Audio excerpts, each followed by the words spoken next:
En el artículo 144 bis del Código Penal están previstas una serie de figuras penales, delitos que tienen que ver con los abusos de parte de funcionarios públicos en relación a las personas privadas de su libertad y que están a su cargo, o en el mismo acto de privar de libertad a una persona de manera ilegal. Son tres incisos que establecen supuestos diferentes. No podemos decir que son tres delitos porque vamos a ver que son en estos tres incisos distintas modalidades, tanto de privaciones de libertad ilegítima de parte de funcionarios como de agravación de las condiciones de detención de las personas que están privadas legalmente por parte de los funcionarios públicos que tienen el control. Hay una crítica ya a la escala penal que tiene este delito porque se dice que es una escala penal baja en relación a la gravedad de la conducta ilícita. Pensemos que son supuestos en los que hay abuso de parte de los funcionarios representantes del Estado en relación a las personas privadas de su libertad a su cargo, tema sobre el cual la Corte Interamericana de Derechos Humanos hace mucho tiempo ya viene recalcando la función de garantía del Estado, garante del Estado en relación a las personas privadas de su libertad que tiene a cargo. En el inciso primero está el supuesto de funcionario público que, abusando de sus funciones o sin las formalidades prescritas por la ley, prive a alguien de su libertad personal. Ahí hay dos supuestos diferentes que tenemos que aclarar. Lo que se protege es la libertad ambulatoria de las personas, pero también se protege en todas estas figuras que vamos a ver la dignidad de las personas.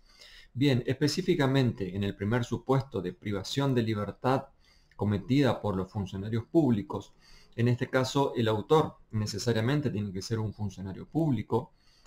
El aumento de la pena, fíjense que hay un incremento de la pena en relación al delito de privación de libertad básica. O sea, este delito se puede comparar con el artículo 141 del Código Penal, que es la privación ilegítima de la libertad. La diferencia es que en este caso el autor siempre tiene que ser un funcionario público y además en el ámbito de su función, o sea que no se daría el tipo penal del 144 bis cuando se trata de una persona que priva de la libertad, por ejemplo, a su vecino, pero quiero decir fuera del ámbito del ejercicio de sus funciones. Y el fundamento en comparación con el artículo 141, ¿por qué acá la pena es más grave? Bueno, es más grave porque acá la privación de libertad no la realiza cualquier persona, cualquier sujeto particular, cualquier ciudadano, sino que es un funcionario público que especialmente tiene, entre otras obligaciones, el deber de velar por la libertad de los ciudadanos. Es necesario que se dé alguna de las dos modalidades que establece el 144 bis, inciso primero, es decir, abuso de las funciones o falta de formalidades para proceder a la detención. Estos dos elementos deben ser considerados elementos del tipo objetivo, tanto el abuso de la función como la falta de las formalidades para proceder a la detención. ¿Qué significa, por una parte, el abuso de las funciones y qué significa la falta de formalidades? Bien, en el primer supuesto, cuando hablamos del abuso de las funciones, tiene que tratarse de una persona que en principio tenga la facultad para proceder a realizar una detención, pero abusando de esas funciones es que proceda a la detención ilegal. Es decir, necesariamente el autor tiene que ser primero un funcionario público, pero debe estar en el marco de sus funciones la facultad de detener a las personas. Por ejemplo, la tiene los funcionarios policiales, los funcionarios judiciales. No la tiene un inspector de tránsito, por ejemplo, que si bien puede labrar un acta por una multa, una infracción o una contravención, no tiene la facultad de detener a las personas. Entonces, es necesario aclarar que en principio el funcionario público que va a cometer este delito debería tener como regla entre sus funciones la posibilidad de detener a una persona cumpliendo ciertas formalidades.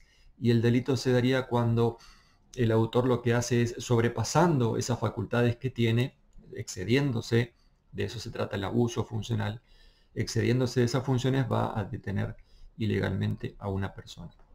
Hay un sector de la doctrina sin embargo, que dice que cualquier funcionario público podría cometer el delito aunque no tenga esas facultades como base entre sus atribuciones, digo, la facultad de detener a una persona. Entonces hay un sector de la doctrina, por ejemplo, Dona entre ellos, que sí diría que el inspector municipal que excediéndose detiene a una persona a la que le está haciendo un acta de infracción, también cometería este artículo 144 bis inciso primero.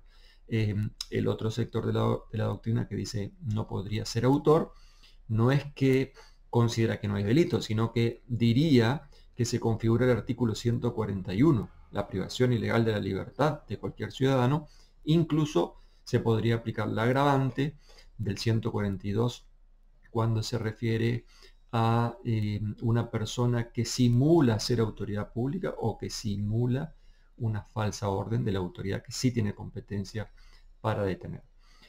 En el caso del incumplimiento de los requisitos formales, a diferencia del abuso funcional, en este caso hay que considerar que se configura cuando el funcionario público que tiene facultades para proceder a la detención de una persona, lo que hace es no cumplir con ciertas formalidades legales. Es que hay ciertas formalidades para proceder a la detención de una persona. ¿Cuáles son esas formalidades? Bueno, en principio para detener a alguien es necesario una orden judicial y esa orden judicial tiene que tener cierta fundamentación para decir hay que detener a esta persona. Excepcionalmente, los funcionarios policiales, según los códigos procesales penales de cada provincia y Código Procesal Penal de la Nación, tienen facultades para detener a las personas, a los ciudadanos, sin orden judicial, cuando se diera una determinada situación muy específica, que sería el caso de flagrancia, es decir, una persona cometiendo un delito que acaba de cometerlo, o cuando hay sospechas vehementes de que esa persona estaría cometiendo o acaba de cometer un delito, para lo cual el funcionario policial tendría que explicar cuáles fueron esos motivos que le llevan a detener a una persona. Ahora, si no existieran las formalidades que la legislación prevé para detener a una persona, entonces podríamos estar en presencia de este delito por el incumplimiento de las formalidades de los requisitos legales en este caso. Las dos modalidades son delitos dolosos, son delitos permanentes, es decir, que una vez que se priva de libertad ya se consuma el delito, pero se seguirá cometiendo el delito en la medida en que siga siendo privada de su libertad esa persona. Bien, en el inciso 2 está previsto un supuesto distinto. Se trata de la comisión de vejaciones o de apremios ilegales de parte de un funcionario público a cualquier persona. A diferencia del inciso tercero, en el caso del inciso segundo, solo se hace referencia a las vejaciones y a los apremios ilegales en relación a cualquier persona. Es decir, en el inciso tercero específicamente, además de agregarse las severidades, es necesario que en ese caso el funcionario público las realice al preso que guarde, es decir, al preso que tenga bajo custodia.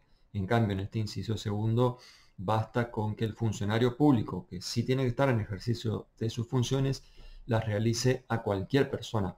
Podría ocurrir al momento de detener a una persona en la vía pública, por ejemplo. Ahora bien, ¿qué son las vejaciones y qué son los apremios ilegales, como dice este inciso segundo? Las vejaciones son los tratos denigrantes, tratos humillantes que se puede realizar a una persona que lo mortifican moralmente. Entonces, en este caso de las vejaciones, hay un ataque a la dignidad, hay un ataque al respeto que se merece cualquier persona como tal. Son ejemplos de vejaciones el acto de insultarlo, de ridiculizarlo, el acto de empujarlo, someterlo a trabajos mortificantes, por ejemplo. En todos estos casos hablamos de vejaciones.